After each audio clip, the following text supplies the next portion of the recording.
皆さんこんにちは、みさとです。ここは岐阜県美濃加茂市にある美濃太田駅。特急ひだに乗って下車したところです。今回はこの高山行きの列車ではなくて、隣に止まっている多治見行きに乗車します。高山方面に向かう3、4番線から1、2番線のホームへ。乗り継ぎ時間がもう少しあれば駅前に出たりするのですが、8分の乗り換え時間なので大田線のホームに向かいました。これから乗る15時37分発の多治見行きは、キハ75の2両編成。名古屋と三重県を結ぶ快速三重と同じ車両です。時間になり、多治見行きは発車します。キハ75の加速力はここでも速いですね。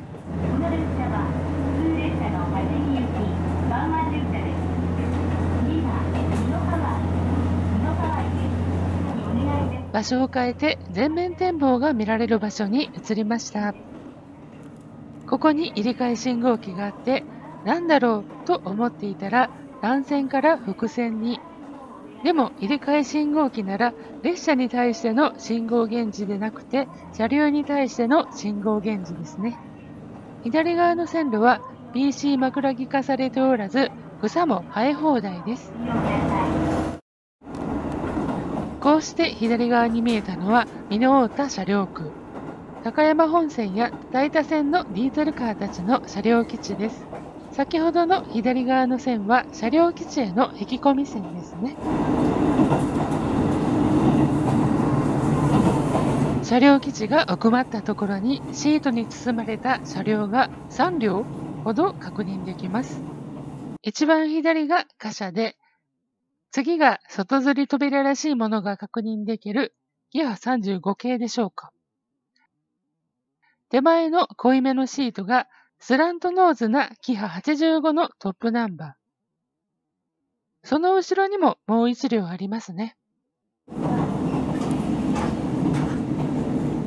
美濃太田から一つ目の駅、美濃河合駅に停車中です。美濃河合を出て間もなく木曽川を渡ります。車窓に見えるのは今渡ダム。両岸に関西電力の発電所もあり、木曽川の最下流にあるダムだそうです。このダムには上流にあるダムの影響で変化した川の流れを調整して自然の流量に戻す役割があるそうです。田畑への水の供給量が減ってしまっては農作物に影響が出ますからね。実際過去に問題が起きたようで対策としてこのダムが作られたとか。木曽川を渡ると岐阜県可児市に入ります。そして左車窓に赤い名鉄電車が見えて可児駅に停車です。名鉄の方は新可児駅。名鉄は広見線と言いますが、犬山方面から来た複線の広見線はこの先御嶽駅まで単線になります。名鉄の駅舎は平成に改築していますが、JR の可児駅はおそらく開業当初からの駅舎でしょうか。ホームの多治見寄りには跨線橋が見えます。ここで反対列車の美濃太田行きと行き違い待ち列車交換でした。あちらもキハ75です。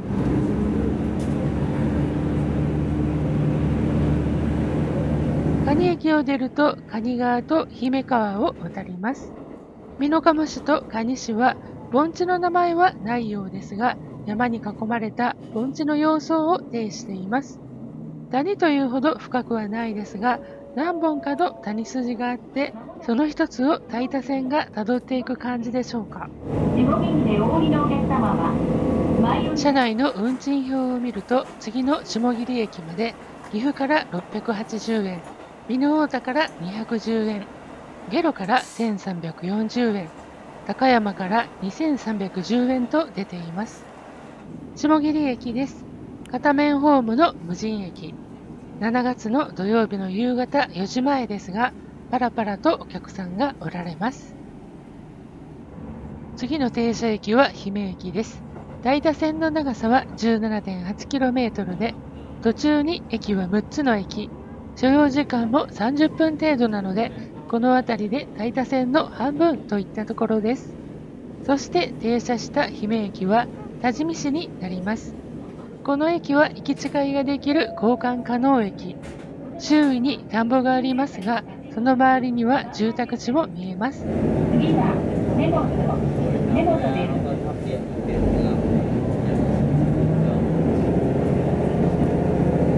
す。姫駅を発車して加速のためというより、勾配を登る様相でエンジンがうなりを上げます。多治見の町も盆地的になっていて、実際に巻峠という標高153メートルの峠越えをして、多治見の町へ降りていく形になります。ちなみに美濃太田駅の標高は67メートル、多治見駅の標高は95メートルです。次の根本駅はホーム片面の駅ですが、急に乗降客が増えます。多治見駅まで 4.8km、多治見市の中心に近づいてきた感じがあります。その次の小泉駅、車内のお客様も増えました。この駅で行き違い待ち、対向列車はキハ75の3両編成。駅舎の方は木造の駅で、早朝深夜以外は有人駅とのこと。次は多治見駅ですし、利用客もそこそこ多いのでしょう。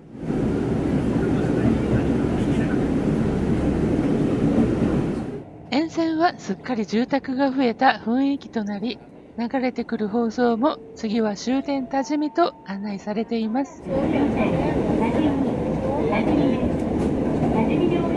列車が左にカーブすると中央本線の線路が見えてきます。中央本線に並行して走り、多治見駅の5番線に到着です。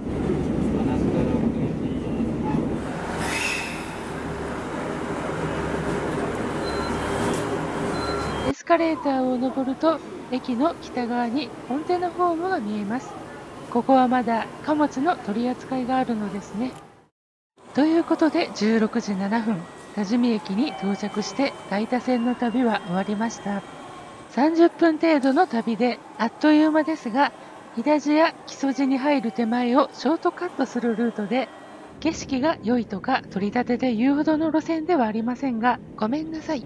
名古屋から岐阜、美濃太田、多治見と一回りするミニトリップ的な楽しみはあるのかなと思いました。ちなみに名古屋地区には大都市近郊区間の制度はありませんので、普通乗車券を買って大回り乗車はできませんが、Suicaなどの交通系 IC カードを使えば最短区間での運賃計算となるので、疑似的に大回り乗車は可能になります。名古屋で半日ほど時間があれば IC カードでこの大多線を含めた大回り乗車をしてみても面白いかもしれません。それでは今回の動画はここまでにさせていただきます。今回も最後までご視聴いただき誠にありがとうございました。チャンネル登録をどうぞよろしくお願いいたします。評価の方もしていただけると嬉しいです。